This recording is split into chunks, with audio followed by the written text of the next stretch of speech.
Здравствуйте! В эфире информационно-аналитическая программа «События недели», в студии Елена Лолуа. Мы решили посвятить сегодняшнюю передачу национальной платежной системе АПРА. Этот дорогостоящий, но необходимый проект начал реализовываться Национальным банком Абхазии 2 года назад. Как система работает, об этом мы поговорим с гостем в студии позже. А прежде о том, что интересного произошло на этой неделе. Роланд Матуа с обзором.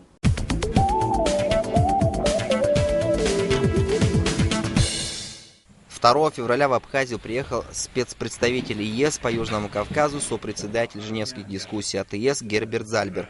По его словам, Европейский Союз намерен взаимодействовать с Абхазией в экономической, гуманитарной и образовательных сферах не только в Гальском районе, но и на всей территории страны.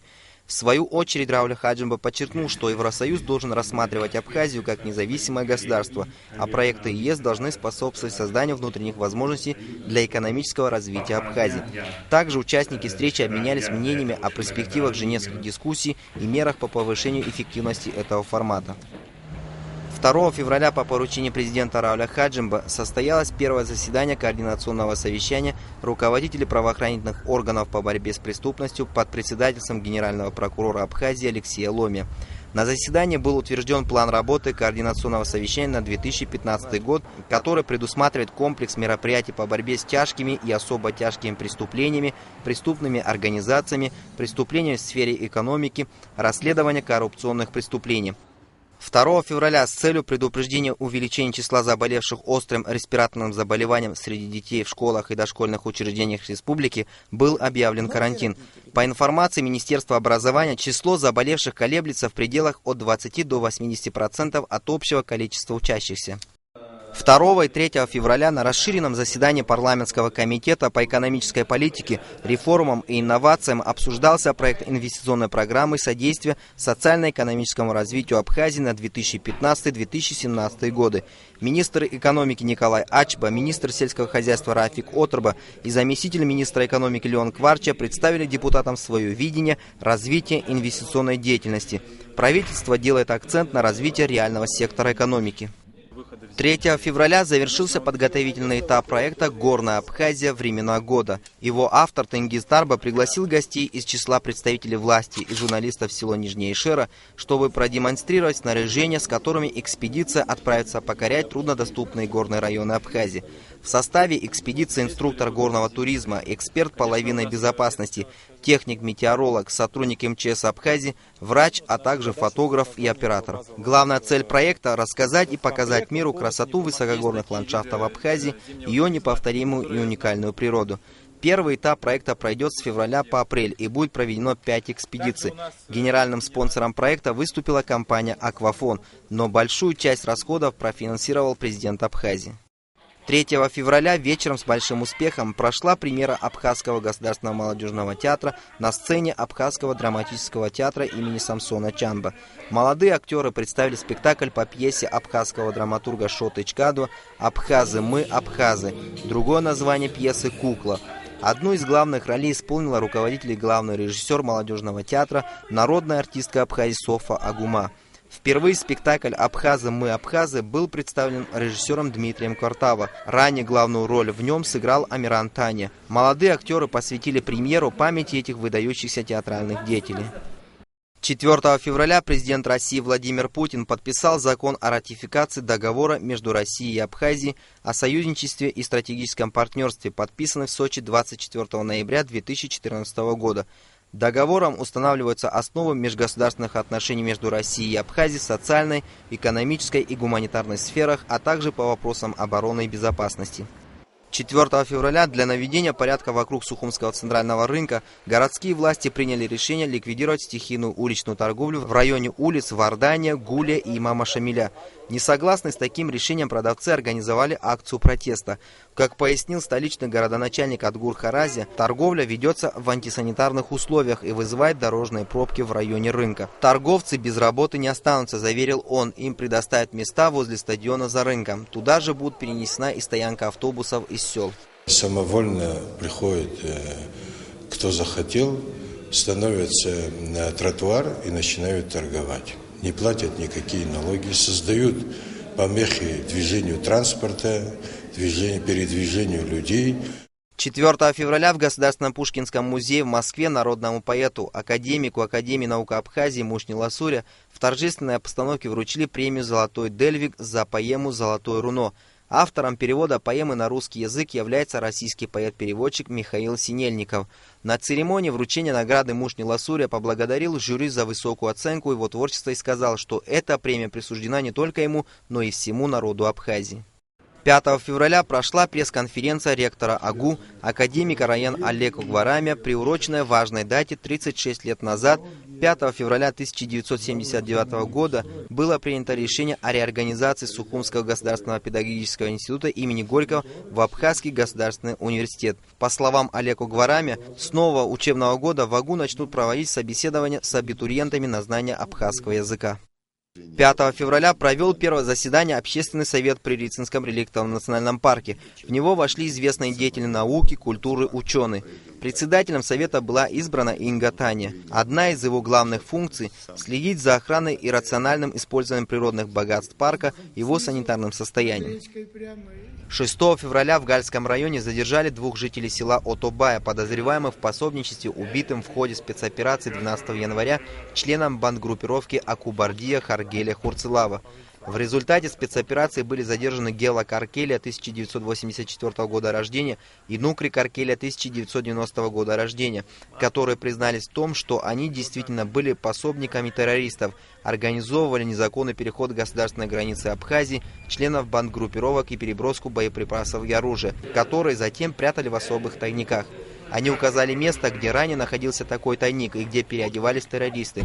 На месте были обнаружены вещи, принадлежащие убитым 12 января Акубардия Харгеля Хурцелава. Во время обыска в домах задержанных найдены гранаты, незарегистрированное охотничье ружье. Напомним, что 12 января в ходе совместной спецоперации российских пограничников и абхазских силовиков в Гальском районе во время перестрелки с членами бандгруппировки погибли подполковник СКБ Абхазии Эдуард Нерсисян и военнослужащий погрануправления ФСБ России в Абхазии Андрей Удальцов.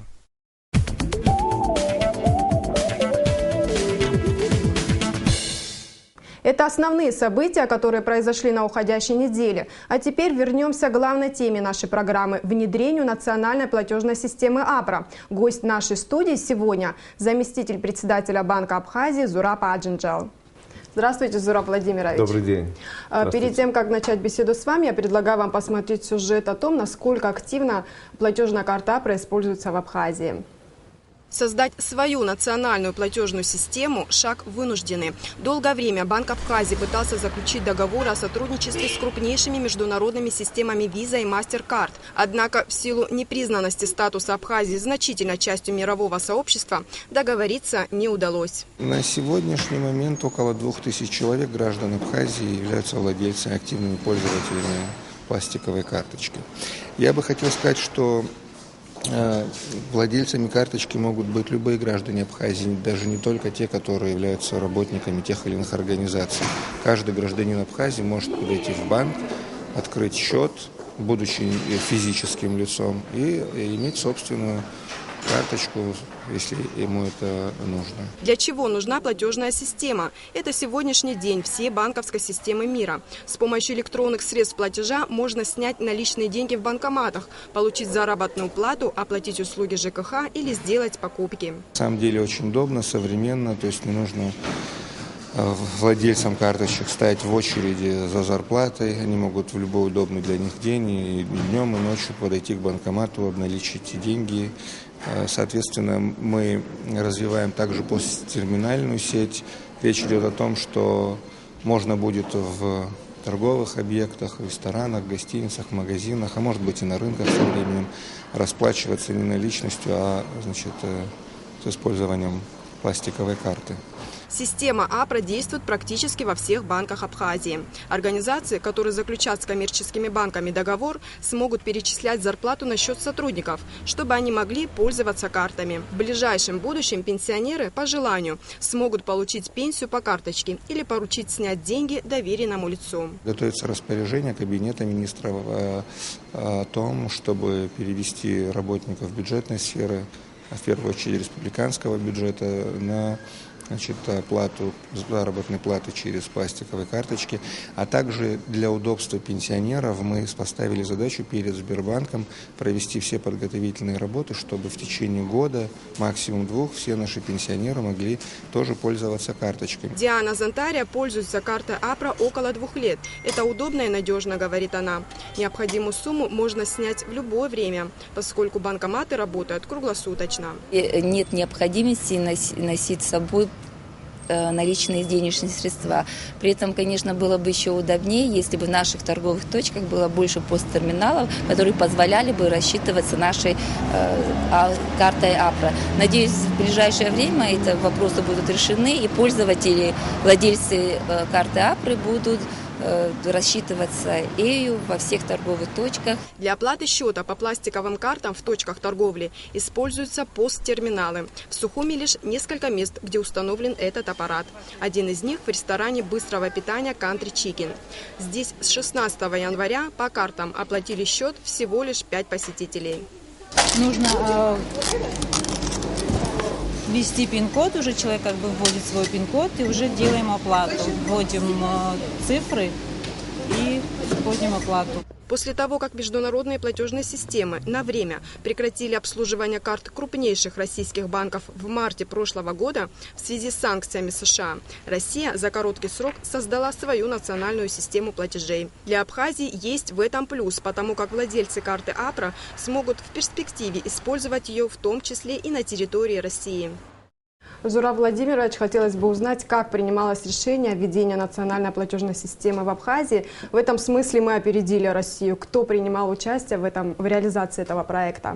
Решение принималось по представлению председателя Банка Абхазии Ларена Шамаховича Аргун, президентом республики Сергеем Васильевичем Вагапш. По указу президента было поручено создание Банку Абхазии национальной платежной системы, разработка нормативной базы, ее внедрение, реализация и развитие, расширение ее возможностей. Банк Абхазии после этого указа приступил к реализации этого проекта и реализовал его. Конечно, это находится в развитии, процесс реализации всегда эволюционный процесс, но тем не менее задачи, поставленные указом, тогда были выполнены и выполняются до сих пор еще уже в расширении системы. Зураб Владимирович, это дорогостоящий проект. Во сколько он обошелся Абхазии? Всего на систему было потрачено 100 миллионов рублей на реализацию системы с использованием банковских карт. Это строительство центра обработки данных, подготовка инфраструктуры процессингового центра, эмиссионного центра, приобретение систем связи.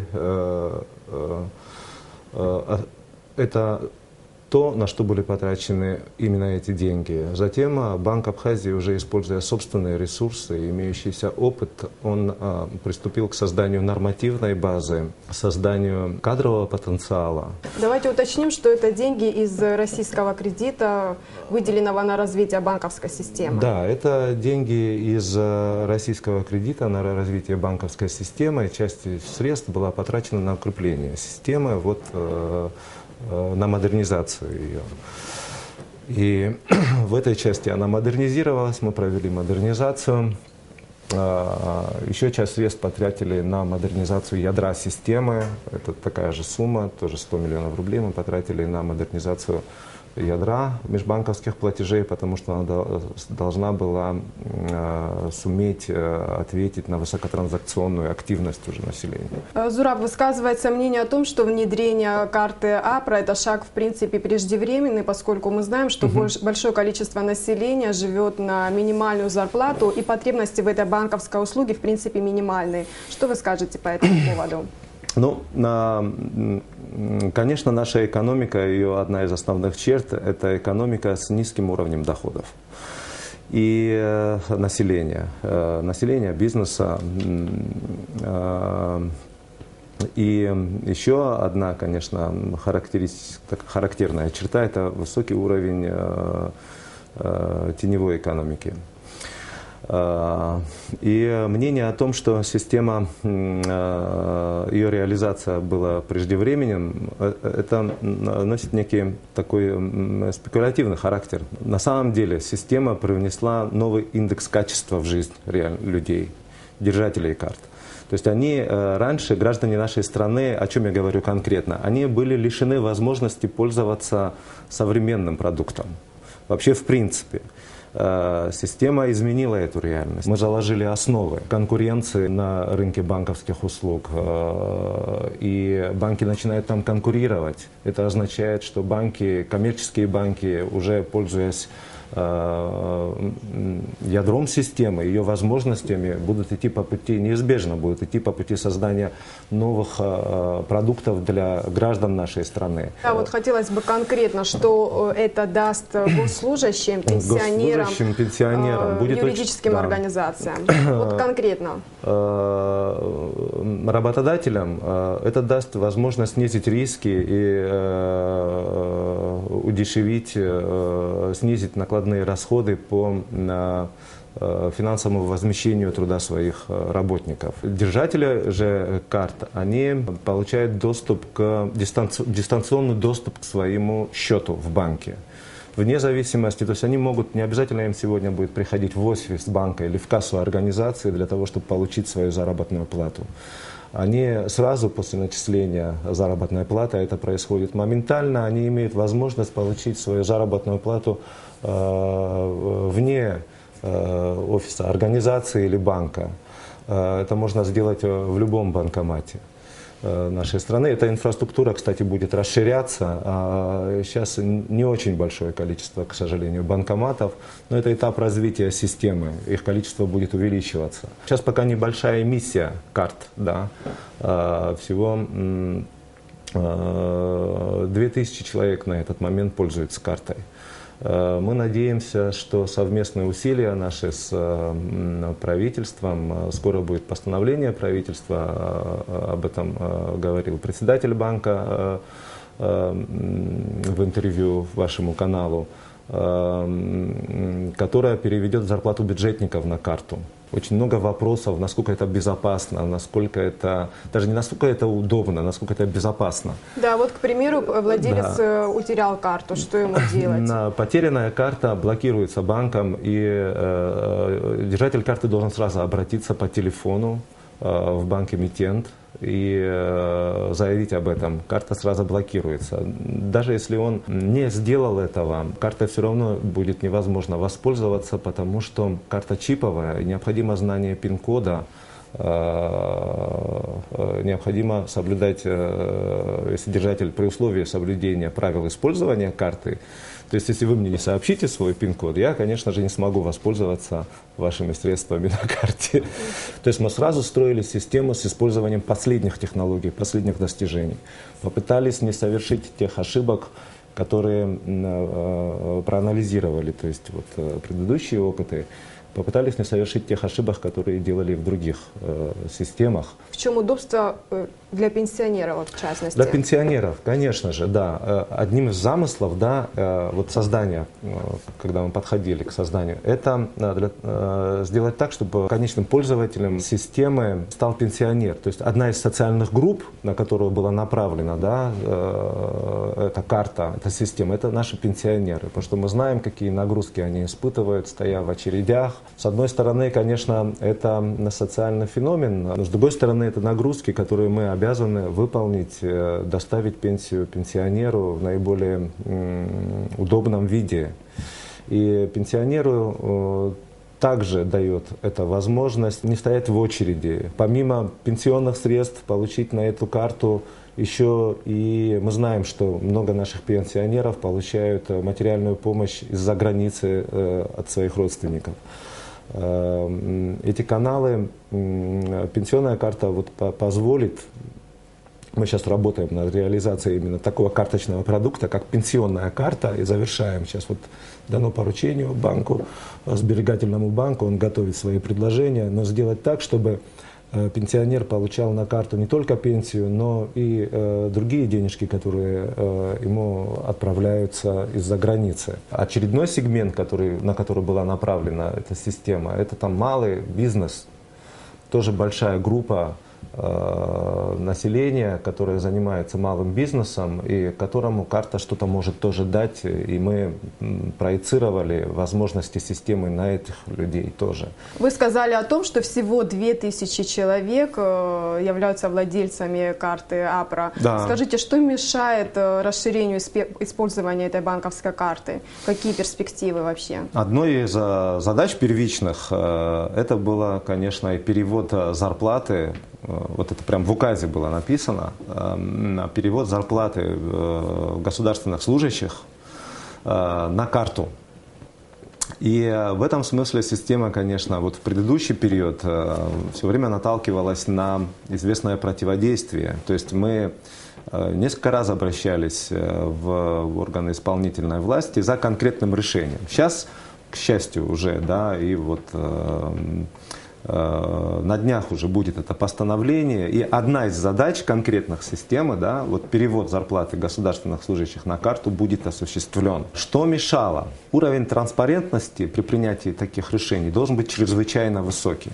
Это было заложено в указе, но потом на этапе реализации, на этапе принятия конкретных решений по переводу заработной платы этого не произошло. Это первый фактор. Второй фактор, первый фактор, что мешает, это транспарентность принятия решений. Они должны быть публичны, прозрачны, понятны всем, должны быть мотивы, почему такие решения принимаются. И второй фактор, который мешает развитию системы, да, это объем теневой экономики, прозрачность, транспарентность бизнеса, транспарентность и прозрачность принимаемых государством решений. Что дает это стране? В страну приезжает большое количество туристов, и в условиях, я, конечно, бы не очень надеялся на то, что в условиях финансового кризиса прям сразу турист, в основном это российский турист, он примет решение о том, что ему лучше поехать в Абхазию, но к этому надо быть готовым.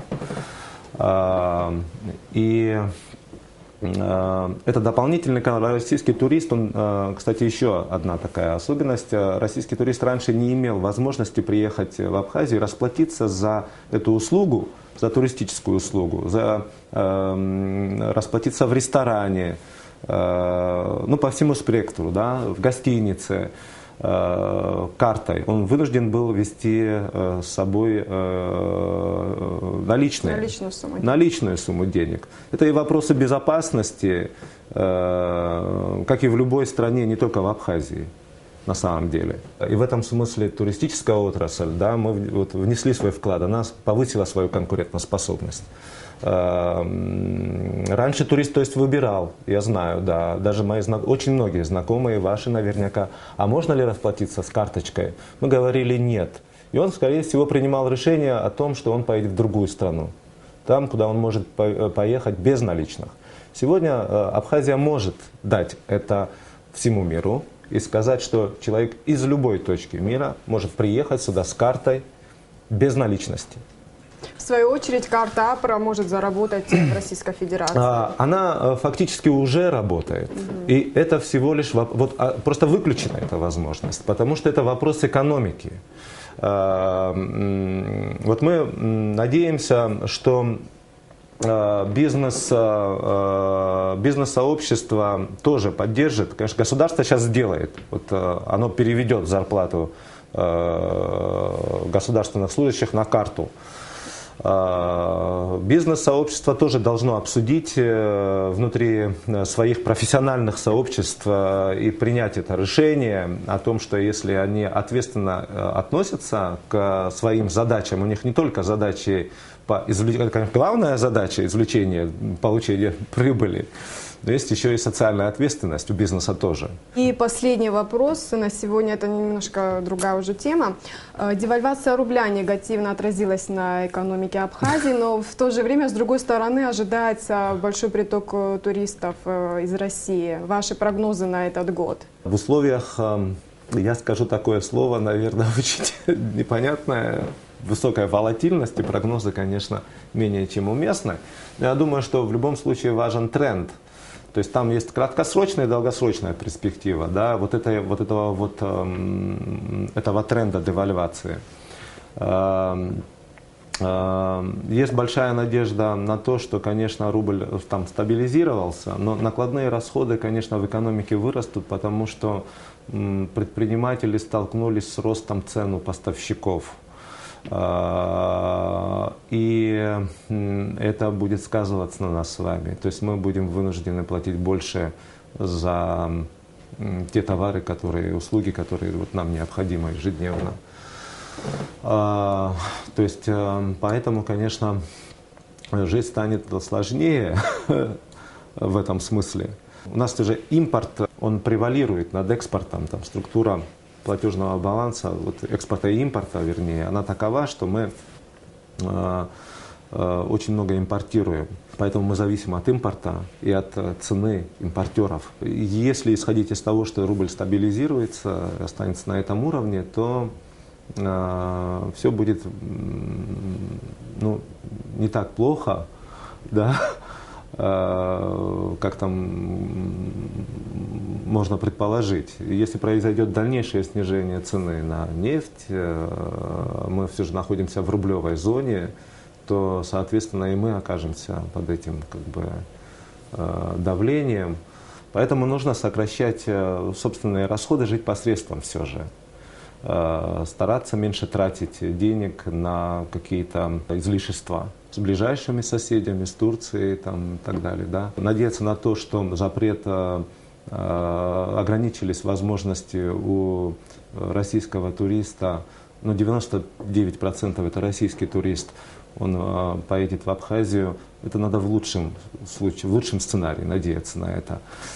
Хотя, возможно, это произойдет, но надо быть готовым к этому. Нужно принять его с большим качеством, с большим сервисом, да.